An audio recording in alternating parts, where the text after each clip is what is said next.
हाँ, हमारा एक छोटा सा टॉपिक रह गया था। इंडिया का जो जनरल इंट्रोडक्शन हम पढ़ रहे थे, उसमें इंडिया के जनरल इंट्रोडक्शन में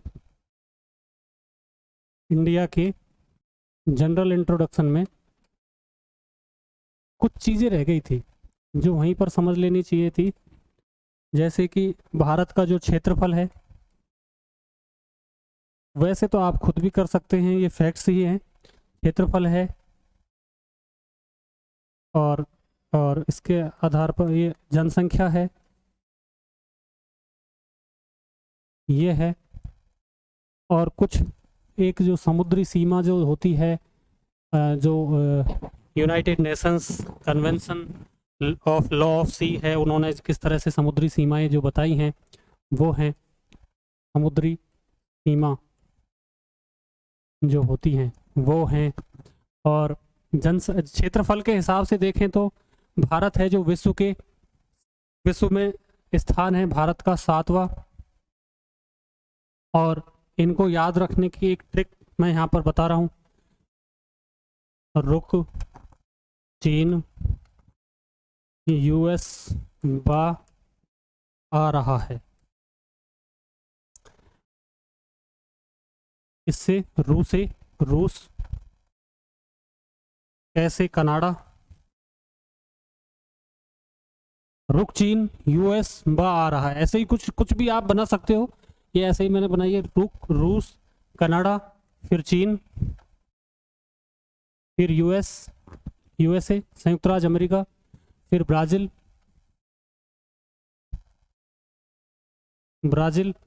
और फिर ये ऑस्ट्रेलिया। ये कितने हो गए? 6 हो गए। और 7वां नंबर किसका है? भारत का है। 7वां नंबर भारत का है। जनसंख्या में क्षेत्रफल भारत का कितना है? 32,87,263 वर्ग किलोमीटर स्क्वायर क्षेत्रफल ये है। क्षेत्रफल में कितना हिस्सा है? 2.4 स्थल का। ओनली स्थल की बात करें, जो कि अर्थ का 29% स्थल है, उसकी बात करें तो कितना है? 2.4%। और पूरे 100% को अगर लेके चलें तो 0.57% जो क्षेत्र है वो भारत का है। इसके अलावा जनसंख्या के बारे में बात करें तो जनसंख्या में भारत का नंबर कौन सा है? दूसरा है। और हो सकता है एक अभी जब जनगणना हो तो भारत का विश्व में सर्वाधिक जनसंख्या वाला देश हो जाए। कुछ रिपोर्ट्स में तो ये बताया भी गया है, जैसे कि अभी पॉपुलेशन प्रोस्पेक्टस रिपोर्ट आई थी, तो उन्होंने कहा कि यूएस नहीं, चाइना से भी आगे इंडिया की पॉपुलेशन हो चुकी है। 142-43 करोड़ के आसपास उनका एस्टिमेट था। तो ये है अभी पर हमारे जो ऑथेंटिक जो आंकड़े हैं 2011 की जनगणना के हिसाब से हम चल रहे हैं, तो दूसरी 121 करोड़ की जनसंख्या, और दूसरे नंबर पर हम इसको अभी इतना ही रखेंगे। और इसके अलावा जो सबसे ज़्यादा किसकी है? सबसे ज़्यादा इसको क्रम से, जैसे कि चीन है, सबसे ज़्यादा किसकी है?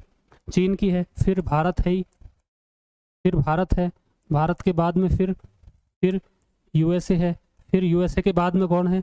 यूएसए के बाद में इंडोनेशिया है। फिर कौन है? पाकिस्तान है। फिर कौन है? ब्राज़ील है। तो इस तरह से कुछ देशों को आप याद रख सकते हैं। तो ये हैं, इस तरह से ये आप याद रख सकते हैं।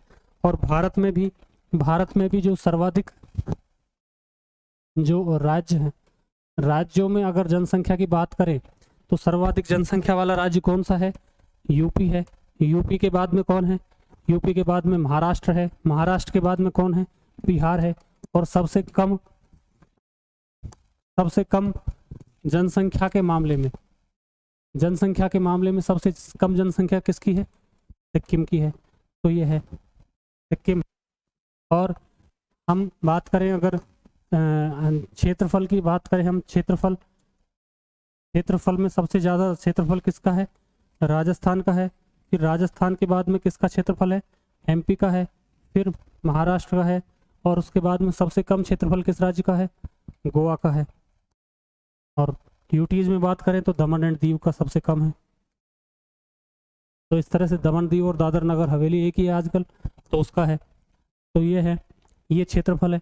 और भी इसमें कुछ इस तरह से क्वेश्चंस आ जाते हैं कि यूपी जो है उसकी सीमा सर्वाधिक राज्यों से टच है, 8 राज्य हैं जिनसे यूपी की सीमा टच है। 8 राज्यों से सीमा लगती है, 8 राज्यों से सीमा लगती है। और सोनभद्र, शायद सोनभद्र है ही है, देख लेना, चेक कर लेना। ये ऐसा जिला है जिसकी सीमा 3 राज्यों से लगती है, बिहार, झारखंड और एमपी। तो 3 राज्यों से उसकी सीमा लगती है। तो एकमात्र ऐसा ये है यूपी का जिला है सोनभद्र। वो आया हुआ है किसी एग्जाम में क्वेश्चन, तो देख लेना। तो ये है। इसके अलावा आसाम का भी ये क्वेश्चन आया हुआ है कि आसाम की जो सीमा है वो किन किन से लगती है। वो 7 राज्यों से लगती है। नॉर्थ ईस्ट के 7 राज्य हैं उनसे इसकी सीमा लगती है। तो आसाम, ये आपको याद रख, नॉर्थ ईस्ट के हैं 6 और इसमें एक वेस्ट बंगाल भी है, तो उससे इसकी सीमा लगती है, उससे इसकी सीमा लगती है आसाम की। तो ये है। इसके अलावा और ये रह गया था थोड़ा सा उसमें कि UN, United Nations Convention of Law of Sea, समुद्री जल के बारे में यूनाइटेड नेशंस का ये कन्वेंशन है। यूनाइटेड नेशंस का कन्वेंशन है, इन्होंने समुद्री सीमा के बारे में बताया था, किस तरह से किसी देश के आसपास समुद्र है तो वो उनकी सीमा किस तरह से निर्धारित होती है। तो इन्होंने बताया था जिस तरह से कि कोई ये क्षेत्र है, ये क्षेत्र है, यहाँ पर समुद्र है, तो ये इसके जो भाई जो क्षेत्र हैं, मतलब ये समुद्र में निकले हुए क्षेत्र हैं, इनको मिलाने वाली रेखा को क्या बोलते हैं? इनको मिलाने वाली रेखा को बोलते हैं बेस लाइन। क्या कहते हैं? Base line. ये है base line.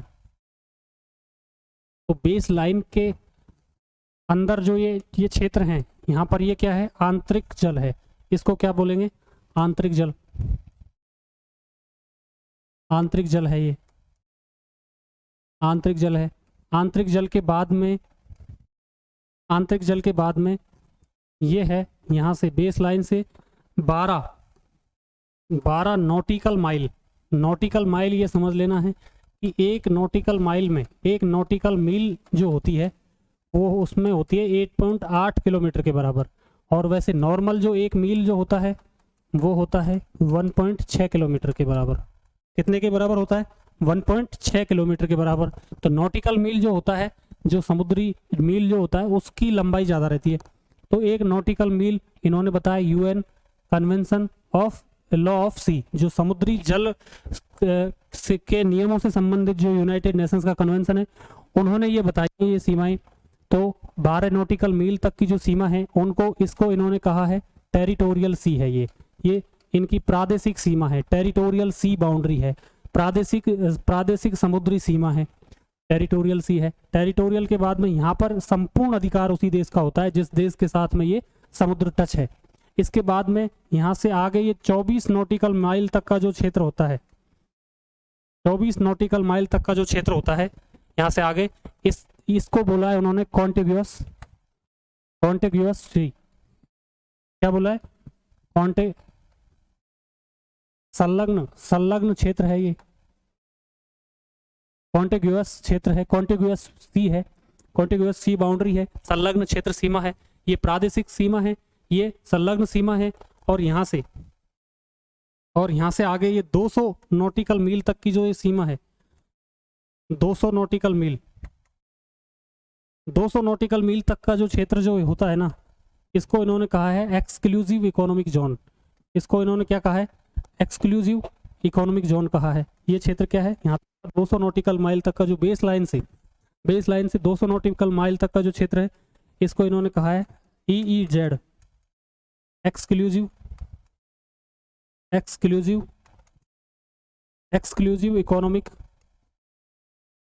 Exclusive economic zone है। यहाँ पर क्या है कि जो समुद्री संसाधन है या वैज्ञानिक अनुसंधान है, वो करने की अनुमति उसी देश को होती है जिस देश के साथ में ये सीमा लगी हुई होती है। तो इस तरह से ये सीमाएं होती हैं। और इंडिया के संदर्भ में भी जिस तरह से कि हिंद महासागर यहाँ पर टच है, और हिंद महासागर के पास में जो है 12 नॉटिकल मील तक की जो हमारी सीमा है, ये प्रादेशिक सीमा है। 24 नॉटिकल माइल तक की जो सीमा है, ये संलग्न सीमा है। और 200 नॉटिकल माइल तक की जो ये सीमा है, जो भारत की कौन सी सीमा है? ये भारत की अनन्य, इसको बोलते हैं एक्सक्लूसिव इकोनॉमिक जोन। अनन्य आर्थिक क्षेत्र जो है, एक्सक्लूसिव विशिष्ट या अनन्य जो है, विशिष्ट आर्थिक क्षेत्र, तो हिंद महासागर की भारतीय संदर्भ में उपयोगिता बहुत है। एकमात्र विश्व का ऐसा महासागर जिसका नाम किसी देश के नाम पर है वो हिंद महासागर है। हिंदुस्तान के नाम पर हिंद महासागर इसका नाम है। तो इस तरह से है, हिंदुस्तान का के लिए हिंद महासागर का बहुत ज़्यादा महत्वपूर्ण है। मछली पालन, मछली पकड़ने के लिए हो गया, चाहे वहाँ पर जैसे कि बहुत सारे मिनरल्स मिलते हैं, पेट्रोल मिलता है, बहुत सारे खनिज मिलते हैं। तो उस तरह से भारत का सर्वाधिक जो व्यापार है वो समुद्री मार्गों से होता है, और वो सारे मार्ग जो हैं व्यापार के लिए कितना महत्व है हिंद महासागर का। तो इस तरह से भारत के लिए एक हिंद महासागर के क्षेत्र में बहुत ही महत्वपूर्ण भारत की स्थिति यहाँ पर होती है। तो ये इस तरह से इसका बहुत इंडिया के लिए बहुत ज़्यादा महत्व है। तो ये हमने उस टाइम पर नहीं पढ़ा था, तो ये है।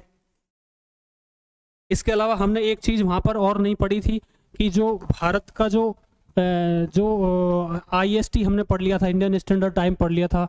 इंडियन स्टैंडर्ड टाइम के अलावा हमने लोकल टाइम समझ लिया था। लोकल टाइम के अलावा हमने एक चीज़ ये नहीं समझी थी, एक होता है मीन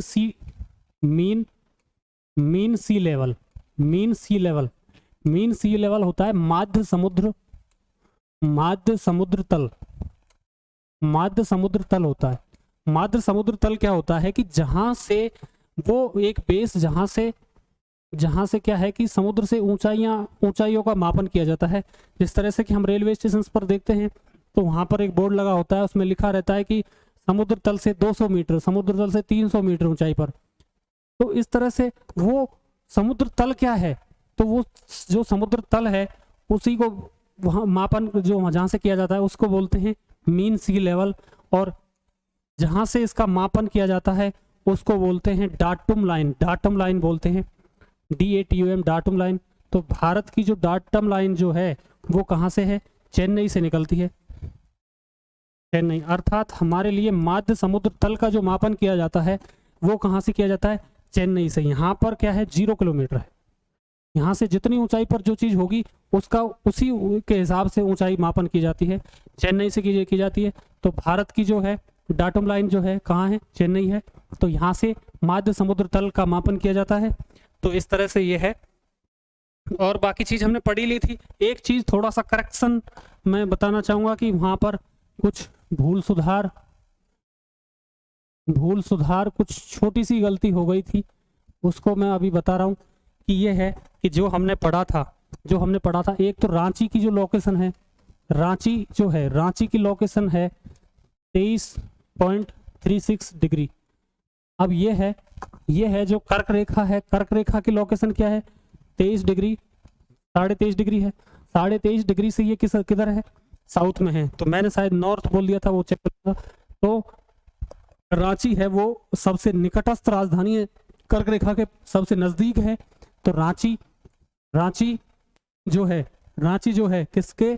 कर्क रेखा के साउथ में है। आप देख सकते हैं कर्क रेखा 23.5 डिग्री है और ये 23.36 डिग्री है। तो ये है एक तो रांची। और एक हम जब दर्रों के बारे में बात कर रहे थे, तो जम्मू से जब हम श्रीनगर जाते हैं तो ये है बनिहाल दर्रा, जहाँ से कि जवाहर सुरंग बनाई गई है, जवाहर सुरंग बनाई गई है इसमें। और जब श्रीनगर से जब हम लेह की तरफ जाते हैं तो इसका नाम है जोजिला। क्या है? जोजिला।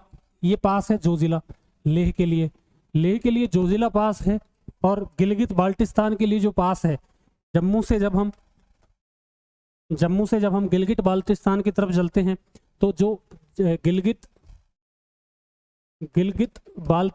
बाल्टिस्तान की तरफ जब जाते हैं तो उसको जोड़ने के लिए जो दर्रा है, उस दर्रे का नाम है बुर्जिल। क्या नाम है? बुर्जिल दर्रा है, बुर्जिल दर्रा है। और ये बनिहाल है जम्मू को श्रीनगर, और जम्मू को श्रीनगर से जोड़ने वाला एक दर्रा और है, उसका नाम है पीर पंजाल दर्रा। तो ये भी आप याद रख लेना, पीर पंजाल है। जवाहर जवाहर सुरंग बनिहाल से जोजिला, और ये है। तो ये कल का लेक्चर भी पूरा हुआ। और इसमें हमने एक ये है कि इंडिया को सब कॉन्टिनेंट भी बोलते हैं। सब कॉन्टिनेंट बोलते हैं। क्यों बोलते हैं? क्योंकि सब कॉन्टिनेंट क्या होता है, किसी कॉन्टिनेंट के अंदर इस तरह से कि लोकेशंस हो, किसी देश की इस तरह से लोकेशंस हो जिसमें कि पर्वत पहाड़ियों के आधार पर एक विशिष्ट वो अपनी पहचान रखे। किसी महाद्वीप के अंदर अपनी एक एक्सक्लूसिव जब पहचान रखता है, तो इंडिया इस तरह से ही है। इंडिया क्या है कि पामीर की गांठ से जिस तरह से इंडिया को हम देखते हैं, तो पामीर की गांठ से लेकर, पामीर की गांठ यहाँ पर है, पामीर नोट है। पामीर नोट से जब इधर चलते हैं तो हिंदू कुश रेंज है, और इधर जो ये है ट्रांस हिमालय, और ये ग्रेट हिमालय है ही। तो इस तरह से ये है ट्रांस ग्रेट हिमालय है, और यहाँ पर ये अराकॉन योमा है। तो इस तरह से ये जो हिमालय है और ये हिंदू कुश रेंज है, तो इस तरह का ये जो सारा क्षेत्र है, ये अपनी भौगोलिक एक विशिष्ट सीमा रखता है। एक विशिष्ट सीमा है इसकी, ये एक भौगोलिक आधार पर ये चारों तरफ से ये ऊपर से पर्वतमालाओं से ये घिरा हुआ है। तो इसको सब कॉन्टिनेंट कहा जाता है।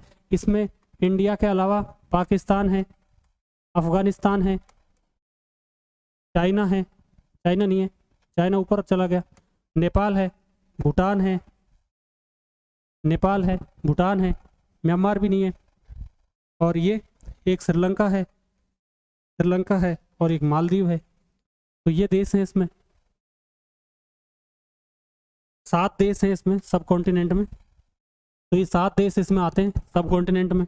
इन्हीं को मिलाकर हमने एक बार सब कॉन्टिनेंट को, दक्षिण एशिया में है ये, सार्क जैसे संगठन की भी स्थापना करी थी, साउथ एशियाई एसोसिएशन ऑफ रीजनल कॉर्पोरेशन। तो ये है, जिसका मुख्यालय कहाँ पर है? काठमांडू में है, परंतु ये आजकल निष्फल है। इसके आधार पर फिर बीमस्टेक बना, इसके बजाय बीमस्टेक पाकिस्तान, जिसमें से पाकिस्तान अफगानिस्तान को हटाकर बीमस्टेक बनाया गया था। तो बीमस्टेक इसके बजाय काफ़ी सफल रहा है। तो ये है। तो इस तरह से ये हमारा पूरा टॉपिक समाप्त होता है। इंडिया का जनरल इंट्रोडक्शन, और फिजिकल रीजन्स में हमने उत्तर भारत के पर्वतीय प्रदेश और उत्तरी पूर्वी पर्वतीय प्रदेशों के बारे में पढ़ लिया है। आगे हम उत्तर भारत के विशाल मैदान के बारे में नेक्स्ट लेक्चर में हम पढ़ेंगे। Thank you so much for watching.